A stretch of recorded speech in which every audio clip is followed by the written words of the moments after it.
कभी कठिन था ही नहीं। बीजेपी के रास्ता तो आसान ही था और आसान ही है।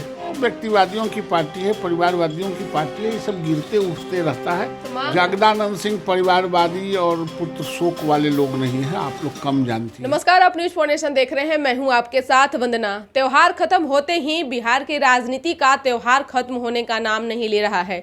एक तरफ राजद की तरफ से 12वीं बार लालू प्रसाद यादव राष्ट्रीय अध्यक्ष बनाए जाएंगे। उससे पहले महागठबंधन में जो रार मची हुई है वह किसी से छुपी हुई नहीं है। तो दूसरे तरफ जब से कृषि मंत्री पद से सुधाकर सिंह इस्तीफा दिए हैं, जगदानंद सिंह पार्टी से नाराज चल रहे हैं।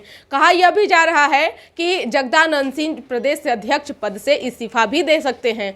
इस विषय पर हमारे साथ बात करने के लिए हैं बीजेपी के वरिष्ठ नेता नवल किशोर यादव। कैसे देख रहे हैं जो बातें हो रही है, जो बातें उठ रही है राजद की तरफ से, उसमें कितनी सच्चाई मान रहे हैं? क्या आगे चल करके बीजेपी के लिए भी और रास्ता आसान होने जा रहा है क्या? बीजेपी के रास्ता कभी कठिन था ही नहीं। बीजेपी के रास्ता तो आसान ही था और आसान ही है, क्योंकि ये माल प्रैक्टिस करने का साधन नहीं है, ये सेवा करने का साधन है। और हम लोग सेवा भाव से, आप देखती हैं नरेंद्र मोदी जी का सेवा पखवाड़ा हम लोग जन्मदिन पर मना रहे थे। हम लोग तो सेवा भाव से आते हैं, इसलिए ये सब तो व्यक्तिवादियों की पार्टी है, परिवारवादियों की पार्टी है, ये सब गिरते उठते रहता है। तमाम राजद के बड़े लीडर दिल्ली कूच कर गए हैं, लेकिन जगदानंद सिंह नहीं जा रहे हैं दिल्ली।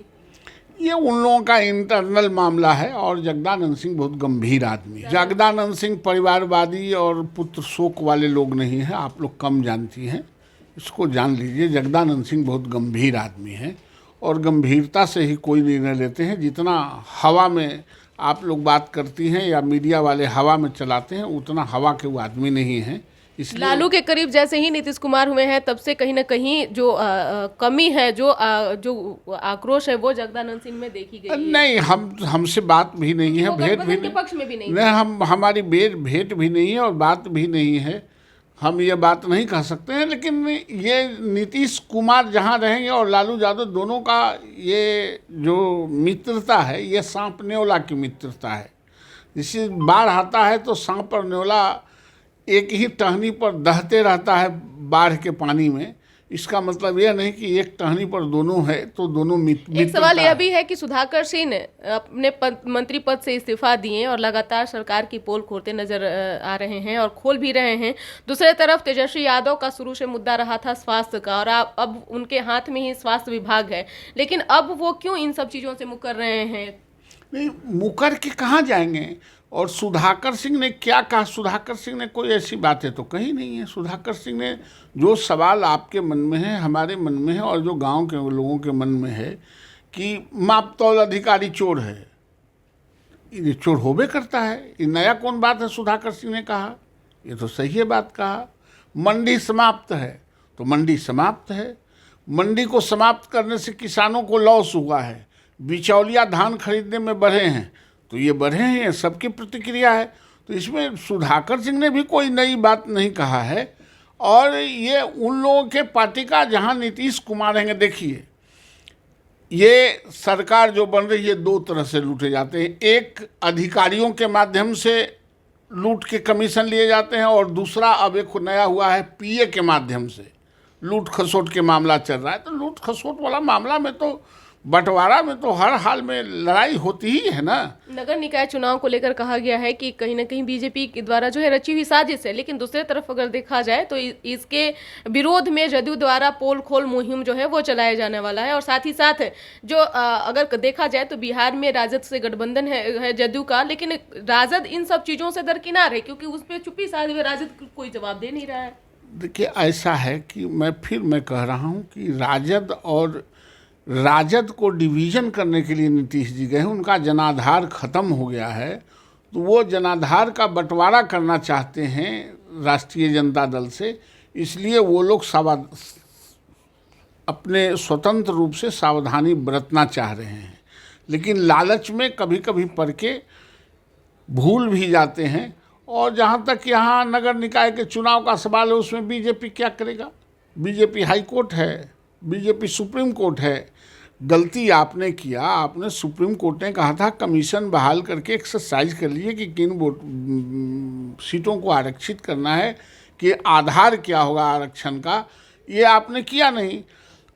और चुनाव आपने घोषणा कर दिया, तो ये हाईकोर्ट सुप्रीम कोर्ट का मामला, उसमें भारतीय जनता पार्टी कहाँ आती है? आपको तो चुनाव कराने की इच्छा थी नहीं, आप तो कॉरम पूरा कर रहे थे, तो उस कॉरम पूरा करने में हाईकोर्ट ने अपना स्ट्रिक्चर पास किया है। सवाल यह भी है कि 2 सीटों पर उपचुनाव होने हैं बिहार में, और उसको लेकर के राजद की तरफ से जबरदस्त तैयारियां चल रही है, कैंडिडेट्स भी फाइनल कर दिए गए हैं। लेकिन कहा यह जा रहा है कि बीजेपी के पास में कोई कैंडिडेट्स ही नहीं है, बाहर से आयात करके आप लोगों को मंगवाना पड़ेगा। अरे नहीं, हम तो बाहर से नीतीश जी को आयात करके मुख्यमंत्री बनाए थे। हम तो समय के साथ समझौता करते हैं, लेकिन हमको आयात और निर्यात करने की ज़रूरत नहीं है। हम दोनों सीटों पर चुनाव लड़ेंगे और दोनों सीटों को जीतेंगे। ये कोई पारिवारिक पार्टी नहीं है। बोचहा में तो आप लोग देख लें कि क्या हसर हुआ होता है लोकतंत्र में, हसर क्या होता है लोकतंत्र में? बोछा हमारा सीट था क्या? बोछा हमारा सीट भी नहीं था। तो जो सीट नहीं था उसमें ये हमने भी तो सीट आप नहीं मान करके चलिए, क्योंकि एक मोकामा जो है वो अनंत सिंह का गढ़ है। दूसरी तरफ अगर गोपालगंज की बात किया जाए तो शुरू से राजद के खेमे में रहा है, तो फिर आप अरे नहीं, पिछले कई चुनाव से तो हमारा ही जीत रहा है। हम मोकामा भी जीतेंगे और हम गोपालगंज भी। सेंधमारी कर पाएंगे अनंत सिंह? सेंधमारी नहीं, और सेंधमारी नहीं, किसी का कोई गढ़ नहीं है। लोकतंत्र का गढ़ है और लोकतांत्रिक पार्टी भारतीय जनता पार्टी है।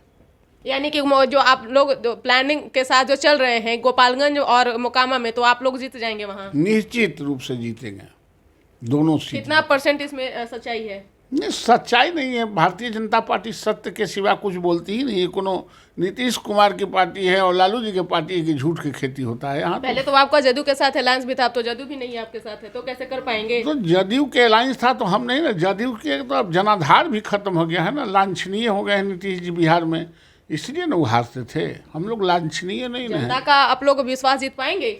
जनता हम ही पर विश्वास करती, भारतीय जनता पार्टी पर ही विश्वास करती है और भारतीय जनता पार्टी को ही वोट देगी। बहुत बहुत शुक्रिया। तो आप सुन रहे थे कि क्या कुछ कहना था बीजेपी के वरिष्ठ नेता सा एमएलसी नवल किशोर यादव का। साफ साफ इन्होंने कह दिया है कि 2 सीटों पर जो उपचुनाव होने हैं उस पर डंके की चोट से कह रहे हैं कि बीजेपी ही दोनों सीटों पर जीत हासिल कर पाएगी। यही नहीं, उन्होंने नगर निकाय चुनाव को भी लेकर कहा कि नीतीश कुमार का मनसा ही नहीं था कि चुनाव करवाएं।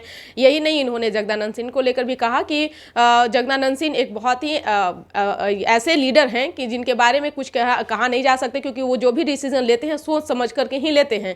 लेकिन आज राष्ट्रीय कार्यकारिणी की बैठक होने जा रही है। जगदानंद सिंह का बुलावा लालू प्रसाद यादव की तरफ से आया था, लेकिन क्या जगदानंद सिंह दिल्ली पहुंच पाएंगे? क्या जगदानंद सिंह की जो नाराजगी है क्या वो खत्म हो पाएगी? वो भी हम आप तक जरूर साझा करेंगे। इस पर बस इतना ही। बने रहिए न्यूज़ नेशन के साथ। अब तक हमारे चैनल को सब्सक्राइब नहीं किए हैं तो कर लीजिए। धन्यवाद।